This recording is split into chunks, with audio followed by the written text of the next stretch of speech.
comme maman disait, nous devons nous interroger.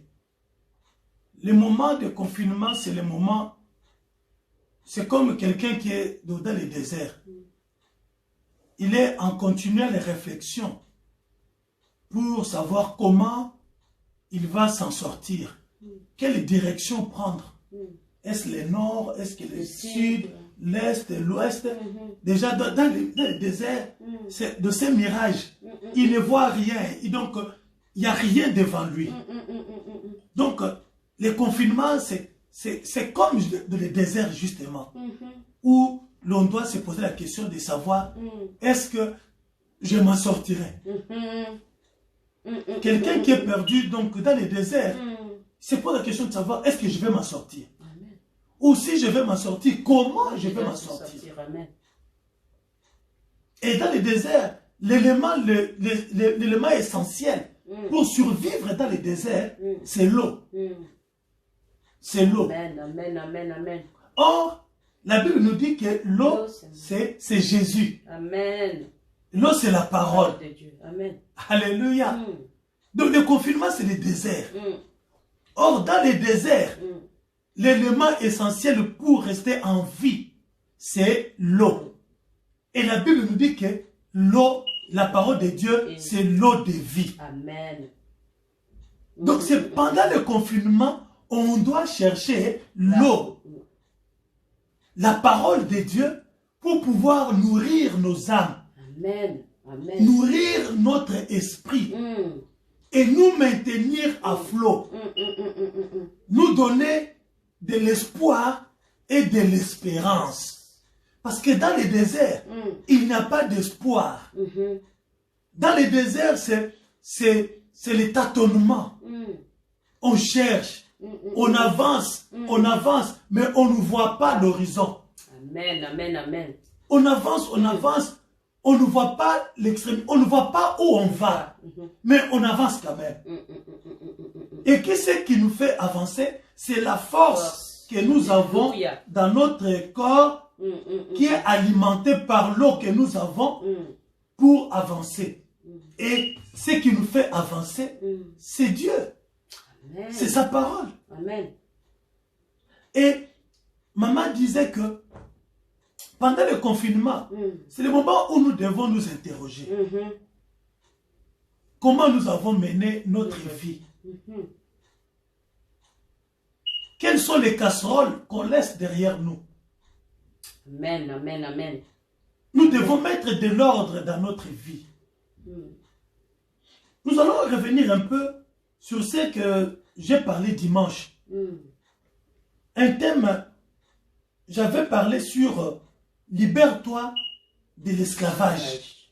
Alléluia. Libère-toi de l'esclavage.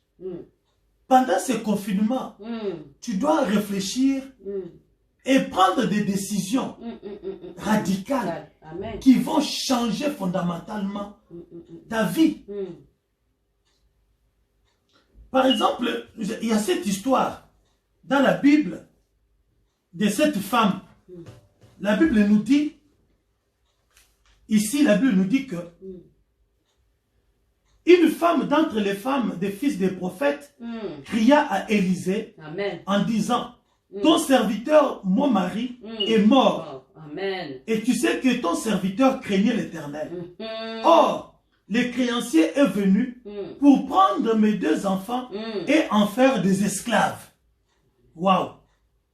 Élisée lui dit, que puis-je faire pour toi? Dis-moi, qu'as-tu à la maison? Elle répondit, ta servante n'a rien du tout à la maison qu'une vase d'huile. Et il dit, va demander au dehors des vases chez tous tes voisins, des vases vides, et n'en demande pas un petit nombre. Quand tu seras rentré, tu fermeras la porte sur toi. Tu fermeras la porte sur toi. Nous avons entendu dans Ésaïe 26, 20, Dieu nous dit, va mon peuple, entre dans ta chambre, Amen. Ferme la porte derrière toi. Wow. Wow. Ferme la porte derrière toi. Cache-toi pendant quelques instants. Et ici, nous voyons que Élisée dit à cette femme, Amen. demande des vases Mhm. à tes voisins, Mm. demande un grand nombre. Et il dit quoi? Quand tu seras rentré, tu fermeras la porte sur toi Amen. et sur tes enfants. Amen. Tu verseras dans tous ces vases Mhm. et tu mettras de côté ceux qui seront pleins. Amen. Alors, elle les quitta. Mhm. Elle ferma la porte sur elle Amen. et sur ses enfants. Il lui présentait les vases et elle versait. Lorsque les vases furent pleins, elle dit à son fils, présente-moi encore un vase. Alléluia. Mais il lui répondit, il n'y a plus de vase. Et l'huile s'arrêta. Et elle alla donc rapporter à l'homme de Dieu et il dit, va vendre l'huile et paye ta dette. Très très important. Amen. Il dit, va vendre l'huile et paye ta dette. Et tu vivras, toi, tes fils, de ce qui restera. Amen. Amen. Wow. Amen. Vous voyez, bien aimé, histoire d'eau de cette femme. Cette femme avait ses fils, ses deux enfants, dont le mari était prophète, mais ce mari est décédé. Mais les créanciers, ceux qui avaient prêté de l'argent à son mari, eh bien, ils viennent lui réclamer leur dû. C'est tout à fait normal. Quand tu as emprunté, il faut rembourser. Rembourser. Amen. Il y a beaucoup de gens, maman, qui sont morts laissant des dettes derrière eux. Amen. Amen. Amen. Et là où ils sont partis, ils ne sont pas en paix. Ils ne sont pas en paix. Et cette femme, la Bible nous dit que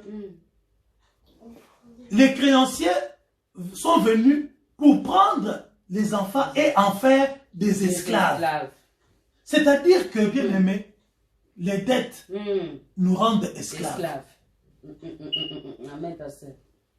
La Bible nous dit, dans le livre des Proverbes, Proverbes chapitre 22, et au verset 7, la Bible nous dit ceci. La Bible nous dit, les riches dominent sur le pauvre, et celui qui emprunte est l'esclave de celui qui prête. Amen. Waouh! Les riches dominent sur le Les pauvre. pauvres.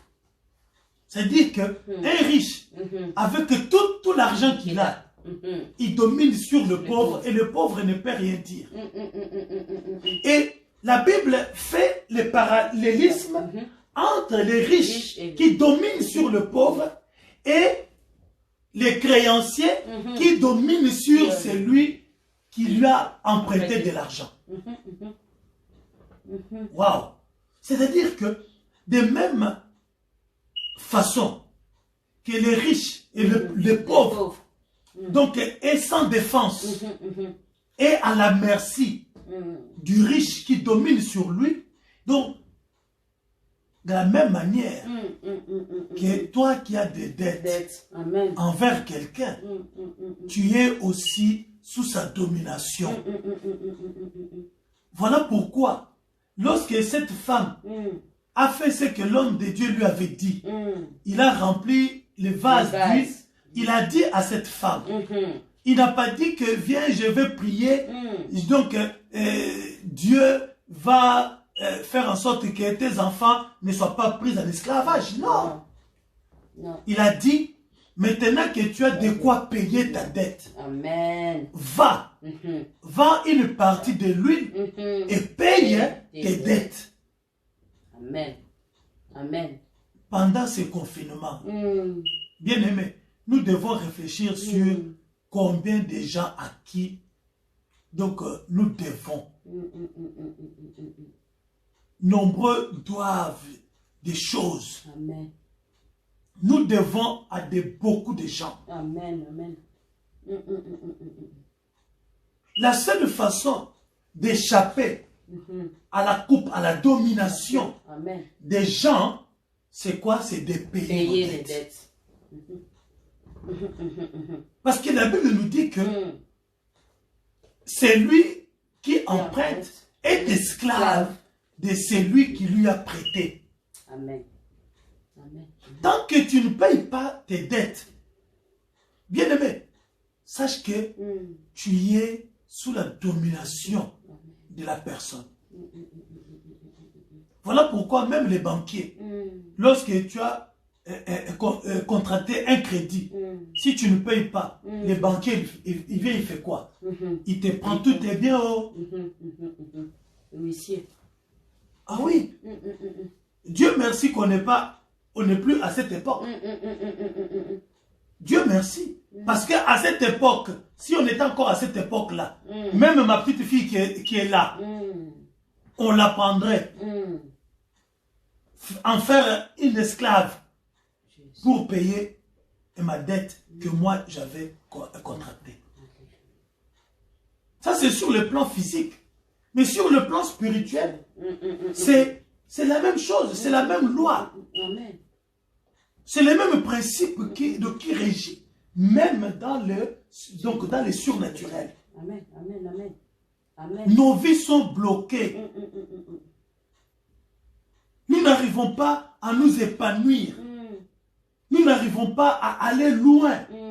Pourquoi? Parce que nous sommes esclaves quelque part. Comme je l'ai dit toujours, bien aimé, un esclave ne peut pas aller au-delà des limites qu'on lui a données. Un esclave, c'est comme un animal qu'on a attaché, qui est en laisse. Cet animal-là ne peut se déplacer qu'à la longueur donc, de la corde, de la laisse qu'on lui a mis au cou. Tu vois ça? Amen. Voilà pourquoi il est important. Donc là-dessus, maman, si tu peux dire quelque chose avant qu'on entre encore en profondeur à nos mamans. Surtout, c'est surtout les mamans. Hein? Les mamans aiment emprunter. Là, c'est vrai. Les mamans aiment emprunter. Nous, les mamans.